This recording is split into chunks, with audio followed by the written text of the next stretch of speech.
Allahabad High Court APS Series B, Exercise 5 at the speed of 110 words per minute. Be ready? Start. The applicant is seeking anticipatory bail in connection with CR number 865 of 2020, registered with Mahal Police Station, Solapur, District Solapur, under sections 418, 465, 485, 486, 488, read with 34 of the Indian Penal Code, for short IPC, and under section 63 of the Copyright Act 1957, subsequently section 103 of the Trademarks Act 1999 is also applied. Stop para. The first information report for short FIR is lodged by one Prakash Gore. He was a zonal manager of Jain Irrigation System. His company received complaints that substandard goods in the name of their company were sold in the market. The informant received a secret information that one Eicher truck bearing number GJ03/BV9840 was carrying goods in the name of the complainant's company, which actually were not genuine goods. That vehicle had started from Gujarat and was going towards Karnataka. On 19/12/2020 at about 4 pm, the informant and his associates saw that vehicle.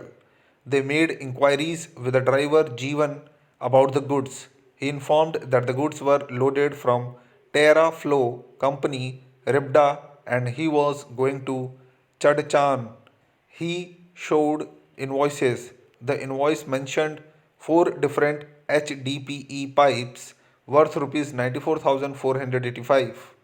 The informant physically saw those goods. He saw that some goods were bearing mark Gen HDPE, bearing stamp of CML bracket Certificate of Manufacturing License 7018761. That stamp was a forged stamp. The goods were being transported and sold using fake trademark, and therefore he lodged this FIR. The investigation was carried out and the goods were seized. Stop para. First point for consideration was whether the offence under section 63 of the Copyright Act and also subsequently applied section 103 of the Trademarks Act were bailable or non-bailable. Shri Soman invited my attention to the order passed by the learned magistrate, wherein the co-accused were granted bail on the ground that section 418 of IPC was bailable, and therefore bail was granted to the co-accused. Perusal of that order shows that the learned magistrate has only referred to section 418 of IPC. He has not considered application of section 63 of the Copyright Act and section 103 of the Trademarks Act. Shri Soman claimed parity with co-accused in this case. Stop para. It can be seen that in both these sections, sentence of imprisonment extending up to 3 years can be imposed. The question raised by Shri Soman is whether the offence in which sentence of imprisonment up to 3 years can be imposed falls within third category of part 2nd of schedule 1 of CRPC, or it falls within second category of that part. Therefore, that question needs to be answered first. For that purpose, I have heard all the learned counsel. Stop para.